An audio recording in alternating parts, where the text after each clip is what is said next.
필수 개념 장착으로 들어가 보도록 할게요. 필수 개념에서 우리가 첫 번째 좀 다루고자 하는 것들은 바로 산과 염기가 반응한 것들에 대한 반응식들을 쭉 좀 나열을 해드렸어요. 왜냐면 이런 내용들이 여러분들이 반응식을 또 안 적고만 보다 보면 좀 당황하기도 하고, 그래서 짝관계로 우리가 반응하게 될 때랑 짝관계 아닐 때랑 어떤 결과가 나올 건지 이런 것도 좀 정리해놨으니까 실은 이건 그냥 쭉 한번 읽어보시면 될 것 같고요. 어차피 앞에서 우리가 다 봤던 내용들의 역반응밖에 안 되기 때문에 그래요. 자, 그리고 4번에 있는 건 좀 별표를 쳐두도록 할게요. 4번은 무슨 의미로 강조야 라고 하면 4번에 대한 거는 우리가 다 양성자산 화학종들 가운데서는 서로 짝관계가 아닌 애들이 있겠죠. 예시로 밑에 적어놓은 걸 가지고 확인해 보게 되면 만약에 우리가 H3A하고 H2A-끼리는 짝관계가 맞겠지만 문제는 H3A라고 하는 것과 HA2-는 서로 짝관계가 아니죠. 혹은 A3-와도 짝관계는 아니죠. 물론 HA2-하고 A3-끼리는 서로 짝관계가 맞기도 하겠고요. 서로 바로 옆에 있는 건 짝관계가 맞지만 하나만 건너뛰어도 짝관계는 아니에요. 그럼 그렇게는 반응한다는 거죠. 그래서 그럴 때 가장 잘 일어나게 되는 화학종들끼리 반응하는 것, 즉 짝관계에서 가장 멀리 떨어져 있는 화학종들끼리가 서로 혼합이 되어 있다고 한다면 다음과 같이 H3A하고 제일 먼저는 A3-가 반응하는 걸 먼저 고려해줘야 되겠지라고 하는 겁니다. 그럼 그 결과로서 H3A는 다 반응해서 사라지겠죠. 왜냐하면 A3-에 비하면 2배가 더 많은 거니까. 항상 산염기 반응은 1대1 반응이에요. 그러니까 반응하고 나면 A3-는 50mm몰이 남겠고요.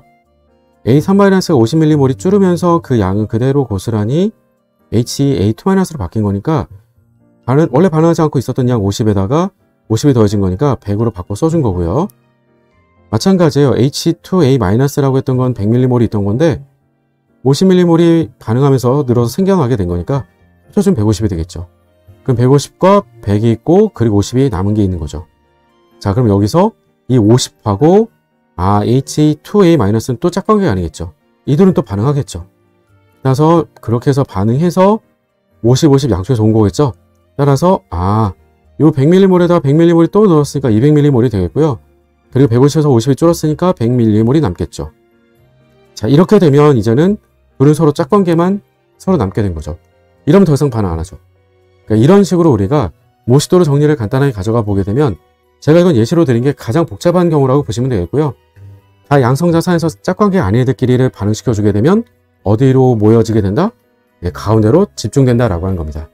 저는 나름 이름을 집중반응 이렇게 이름을 붙여놓긴 했었지만 별게 아니라 다 양성자산에서 짝관계 아닌 화학종들끼리 산과 염기로 반응하게 되면 가운데로 집중된다라고 하는 것만 기억하시면 되겠죠?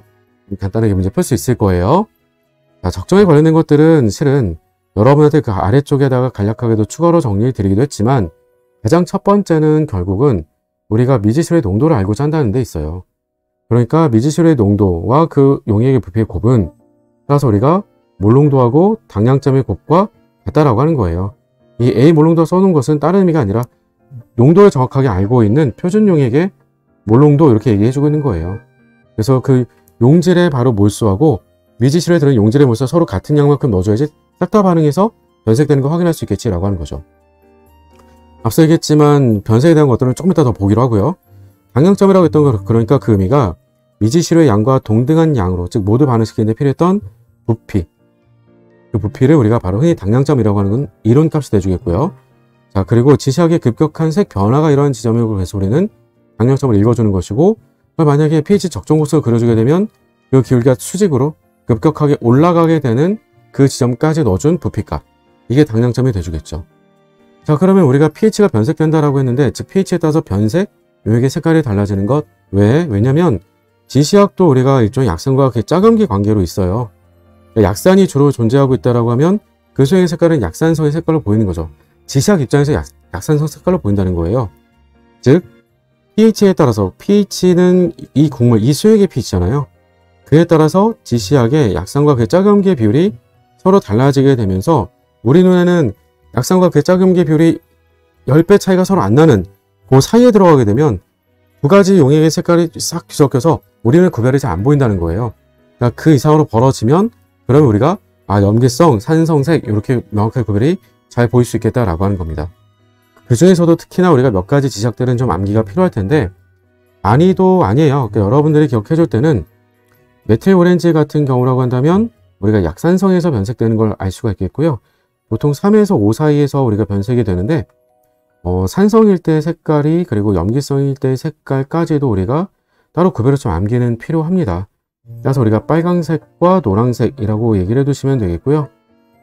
그리고 보통은 브로모크레졸 그린 지샥이라고 보통 얘기를 해요. 그러니까 BTB라고 하는 녀석이 있을 텐데요. BTB 같은 경우는 브롬티몰 블루 같은 경우가 되겠고요. 그러니까 브로모크레졸 그린 지샥 같은 경우도 비싸긴 한데 그보다 조금 더 변색 범위가 높은 BTB 같은 경우를 보자라고 하게 되면 BTB는 보통 변색 범위가 6에서 8이에요. 자, 안되면 리트머스 같은 거 생각해도 괜찮은데 리트머스는 거의 시험 문제 나올 일은 없겠고 보통 우리가 이 경우라고 하면 BTB 같은 경우는 노란색, 파란색 보통 이렇게 얘기를 하게 돼요. 그래서 색깔도 같이요. 물론 가장 자주 등장하게 되는 건 페노프탈렌 정도가 되겠죠. 페노프탈렌은 아예 색깔이 산성에서는 없고요.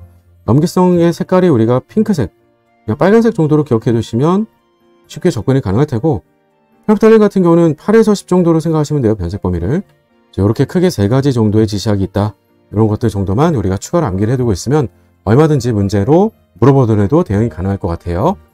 자, 이런 기출 개념들이 대표 기출 문제에서는 잘 적용될 수 있는지 확인해 가면서 여러분들의 실력을 지금부터 높여가 보도록 할게요. 지금 시작합니다.